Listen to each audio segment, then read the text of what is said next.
Eh bien oui, comme on vient de vous le dire, avec Jésus, finalement, on ne s'en sort pas. S'il n'est pas notre sauveur dans cette vie, eh bien, il sera notre juge dans l'autre. Car vous savez, la mort, ce n'est pas la fin de l'existence, au contraire.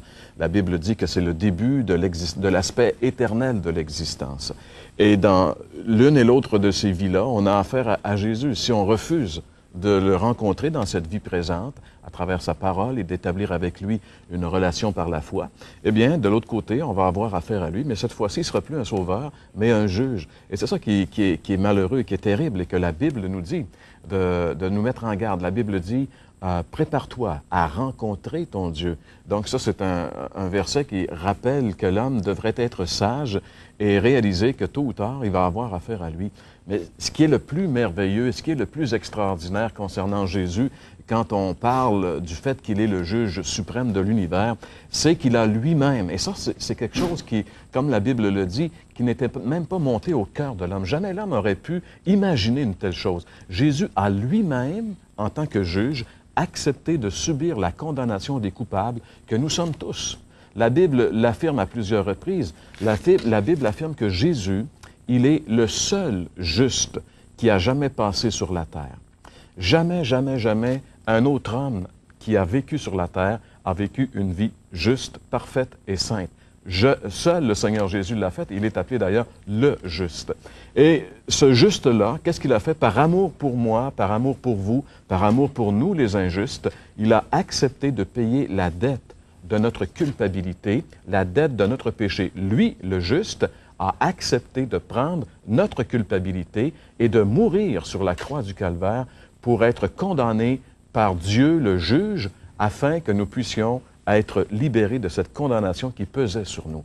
C'est le cœur même de l'Évangile. Et j'aimerais qu'on puisse lire ensemble dans la première lettre de Pierre. L'apôtre Pierre a mis cette pensée justement dans sa première lettre ici, au chapitre 2 et au verset 24, lorsqu'il parle de Jésus, disant « Lui qui a porté lui-même nos péchés en son corps sur le bois. » Pierre dit que Jésus a porté en son corps sur le bois, donc ici il est question de la croix du Calvaire, il a porté nos péchés.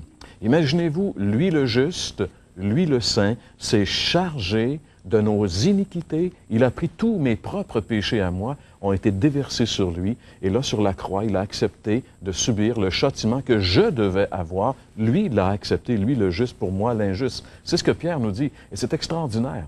Quand on vient à Jésus à la croix, il se passe comme un transfert en réalité. La justice de Dieu, la justice de Jésus vient sur moi et mon iniquité va sur lui.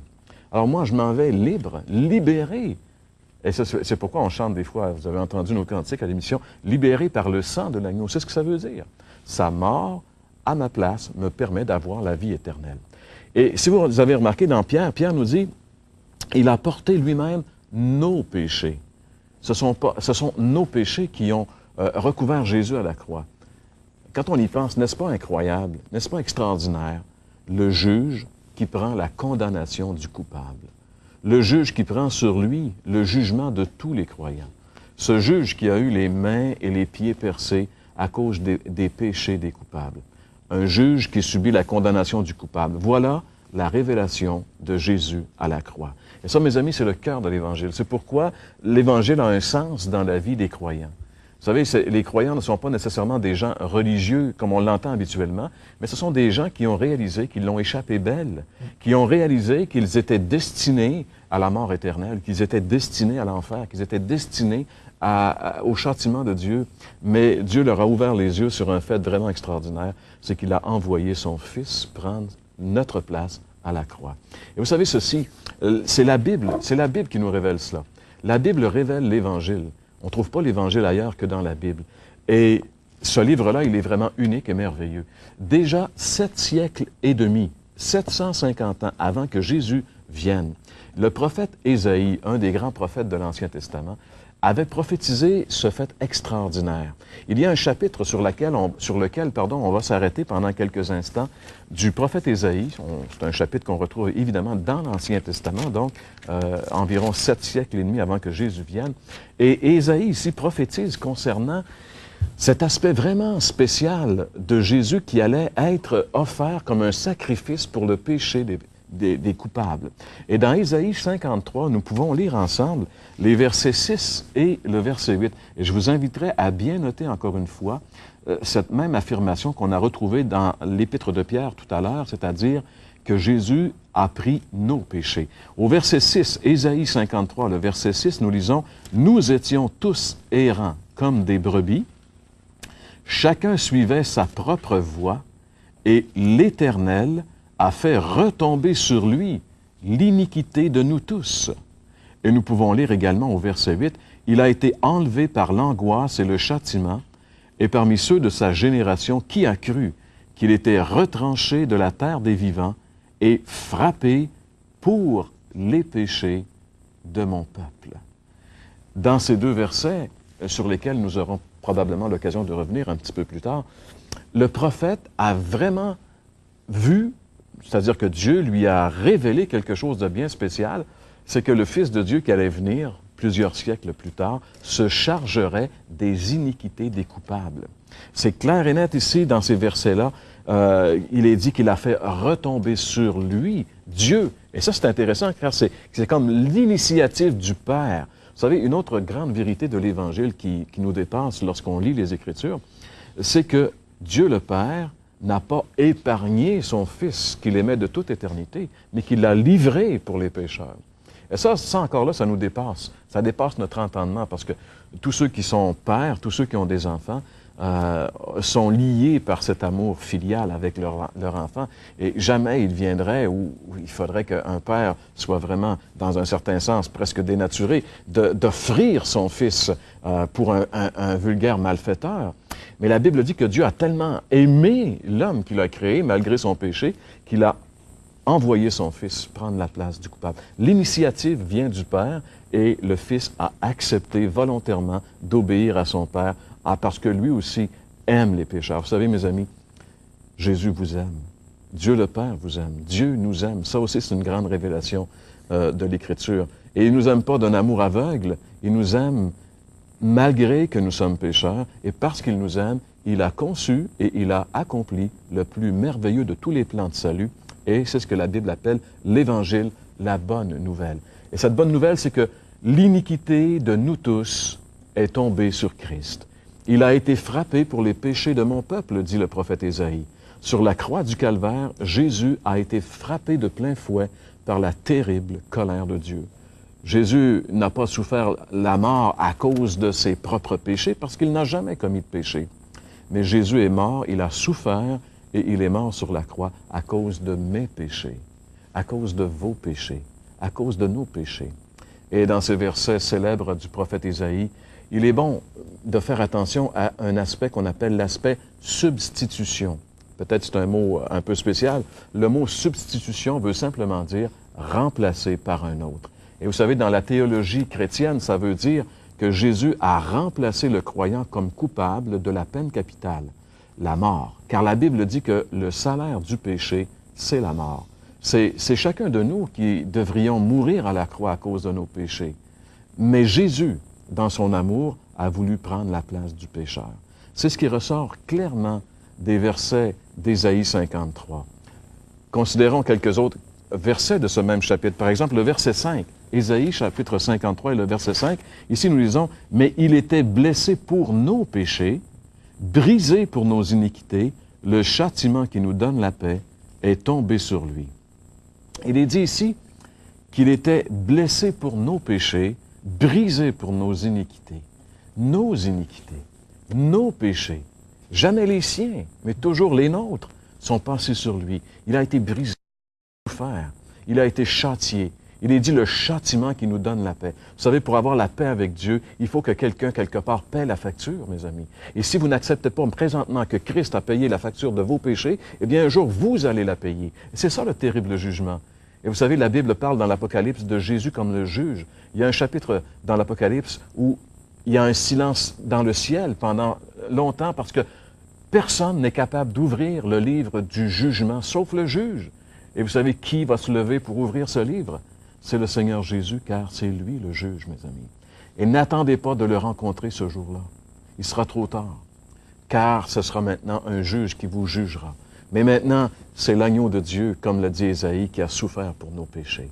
Si vous voulez, on peut revenir dans ce chapitre 53 d'Ésaïe au verset 6 où il est dit ceci. « Nous étions tous errants comme des brebis. Chacun suivait sa propre voie et l'Éternel a fait retomber sur lui l'iniquité de nous tous. » L'Éternel, et ça c'est Dieu le Père, a fait retomber sur Jésus l'iniquité de nous tous. À nouveau, Ésaïe mentionne cet aspect de substitution. Dieu a pris mes péchés, vos péchés, et les a mis sur Christ. Quand Jésus est mort sur la croix, sur cette tête juste, sainte et innocente, les péchés de toute l'humanité ont été déposés sur lui. L'Éternel a fait retomber sur lui l'iniquité de nous tous. Jésus a été jugé. Il est devenu coupable de mes propres péchés. La Bible dit, lui qui n'a pas connu le péché, Dieu l'a fait devenir péché pour nous. Il est devenu coupable de toutes mes transgressions et de toutes vos transgressions. Le verset 8 encore dans Ésaïe nous dit ceci. Il a été enlevé par l'angoisse et le châtiment, et parmi ceux de sa génération, qui a cru qu'il était retranché de la terre des vivants et frappé pour les péchés de mon peuple. À nouveau aussi, on retrouve cette grande vérité. Jésus a été frappé pour les péchés du peuple de Dieu. Il a été frappé pour les péchés des autres. Nous pourrions lire encore le verset 11. Il est dit ici, Ésaïe 53, verset 11, « À cause du travail de son âme, il rassasira ses regards. Par sa connaissance, mon serviteur juste justifiera beaucoup d'hommes. Il se chargera de leurs iniquités. » À nouveau, nous retrouvons cette belle doctrine de la substitution. Il se chargera de leurs iniquités. Savez-vous, mes amis, qu'il y a 2000 ans, Jésus s'est chargé de votre iniquité, que Jésus s'est chargé de vos péchés. Et encore, on pourrait lire le verset 12, le dernier verset de ce merveilleux chapitre 53 d'Ésaïe. « C'est pourquoi je lui donnerai sa part avec les grands, il partagera le butin avec les puissants, parce qu'il s'est livré lui-même à la mort et qu'il a été mis au nombre des malfaiteurs, parce qu'il a porté les péchés de beaucoup d'hommes. » Il a porté les péchés de beaucoup d'hommes. En réalité, il a porté les péchés de tous ceux qui ont accepté de se confier en lui. Il a porté leurs péchés. Le résultat de cette œuvre de substitution extraordinaire de Jésus à la croix, mes amis, écoutez bien, c'est l'annulation complète du jugement pour celui ou celle qui se confie en lui. Quand on se confie en Jésus, lorsqu'on le reçoit comme notre sauveur personnel, la Bible dit que tout jugement est enlevé de nous. Ça, c'est la bonne nouvelle de l'Évangile.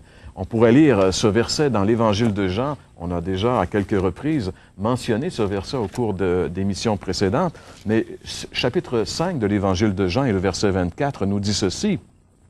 Jean, chapitre 5 et le verset 24. « En vérité, je vous le dis, celui qui écoute ma parole et qui croit à celui qui m'a envoyé a la vie éternelle, ne vient point en jugement, mais il est passé de la mort à la vie. » Il est dit, il ne vient pas en jugement.